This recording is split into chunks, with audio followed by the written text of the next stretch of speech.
Students, today we have to start with the next chapter, and the next chapter is the structure of chromosome, cell cycle, and cell division. So, we have to start with the cell division. Cell division is the basic concept or the most fundamental characteristic of life. Why cell division is the most fundamental characteristic of life? Let's understand about it. The male cell, that is the sperm, and the female cell, that is the ovum, when they fuse together, that is after fertilization, it will form a single cell, that is zygote. This zygote will undergo the process of cell division and it will form a mass of cells, and this mass of cells is known as morula. This mass of cells will again undergo the process of cell division and it will again multiply and form a ball of cells, or the cells will arrange itself in a ball shaped structure known as blastula.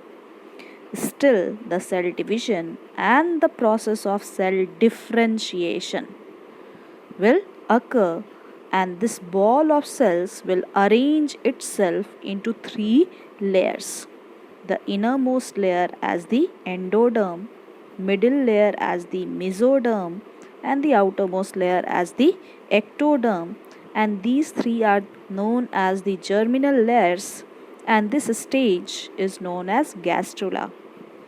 Okay, I have taken a new term over here, cell differentiation. So, what is cell differentiation? After division, when from parent cell two daughter cells are formed, or after cell division, when a mass of cells is formed, when a specific function and a specific structure is assigned to this group of cells, this particular process is known as differentiation. Okay, so after the process of cell division and differentiation, in the gastrula stage, the organs and the organ systems will start to form, and that is known as embryo. And when again through the process of cell division and differentiation, the external organs starts to appear, that is known as fetus. And again after the birth till the death, the process of cell division continues. So that is why cell is the most fundamental characteristic of life. After birth also, there is increase in the height of your body. There is the different changes which is occurring inside your body. So your size increases only because of cell division. Okay. So from the starting point of your life, that is zygote, till the growth, and even after the growth, the process of cell division continues. Okay, so that is why cell division is the most fundamental characteristic of life. Now, what is most conspicuous event related to this cell division is the chromosome. Okay, so we have to study about this particular structure in detail in this chapter. Okay, so first try to understand the meaning, literal meaning of chromosome. This term is derived from two Latin terms, that is chroma and soma. Chroma, it means color, and soma, it means body. So the part of the nucleus which readily picks up the dyes and gets colored is known as chromosome. Okay. Now, what is chromosome? So it is present inside the nucleus of each cell, and chromosome is composed of DNA molecule and the histone protein, which is packaged into thread-like structure known as chromatin fiber. Okay, and these chromatin fiber will further gets more coiled and more condensed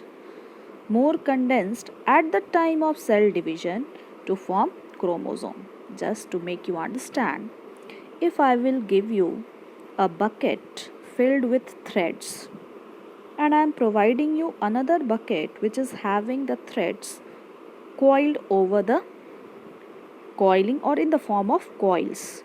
Okay, and I am telling you, divide the threads into two equal parts. One is having only the loose threads and the another is having the coiled threads. Which one you will be able to divide easily into two equal parts? Obviously, the threads which are coiled, you will be able to divide it equally into two equal halves. But with the threads only, it will be very difficult for you to divide it into two equal parts.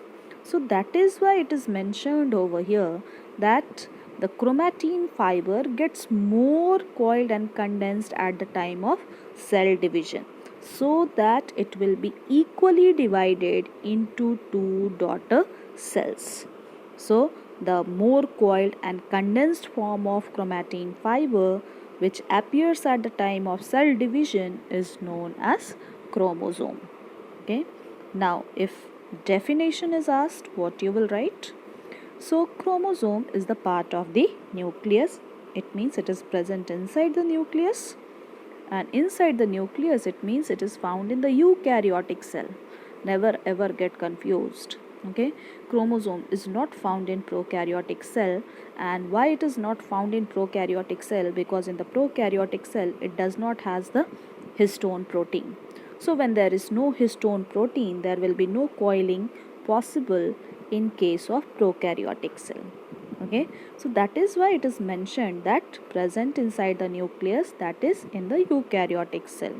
It is consisted of DNA which is wrapped over the histone proteins, and it appears at the time of cell division. Right now you have seen why it appears at the time of cell division.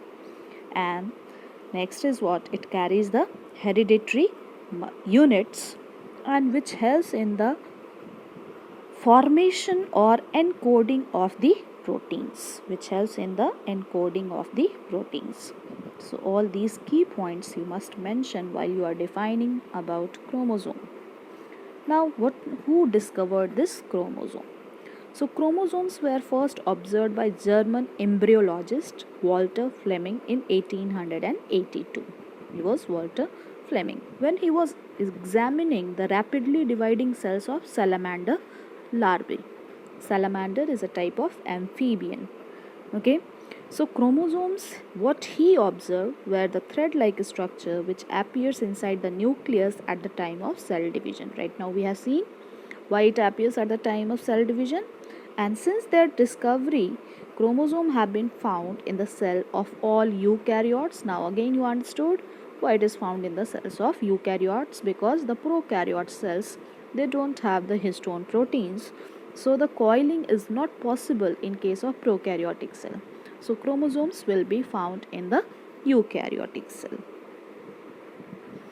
So here the coiling is given. So chromatin is, this is DNA, this is DNA, that is the structure is DNA, and this purple is histone octamer.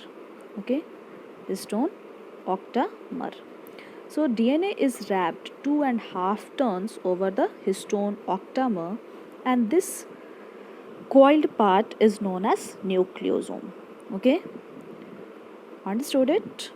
When nucleosome gets condensed, it forms the chromatin fiber, and when the chromatin fiber gets more condensed at the time of cell division, it will form chromosomes. Okay, here 10 nanometer fiber, 30 nanometer and 30 nanometer. Here you see DNA wrapped over the histone protein, it is known as nucleosome. This is chromatin fiber. This nucleosome, when it further gets coiled and condensed, it will form chromatin fiber. But in the higher classes you will see in between also one stage is there, that is solenoid. Okay, NOID, solenoid stage. Okay, and this is after further coiling and condensation, it will form chromosome, and this chromosome is appearing in the cell at the time of cell division.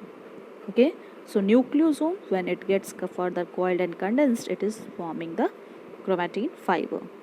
Okay, DNA wrapped over the histone protein is known as nucleosome, and nucleosome, after further coiling and condensation, forms chromatin fiber, and this chromatin fiber, after coiling and condensation, it forms chromosomes. So here DNA wrapped over the histone protein forming the nucleosome, and this after coiling and condensation forming the chromatin, and this chromatin again after coiling and condensation is forming the chromosomes. Now about discovery of DNA. So chromatin fiber will have two basic structures. One is DNA, we will see, and another is histone proteins. So in 1952,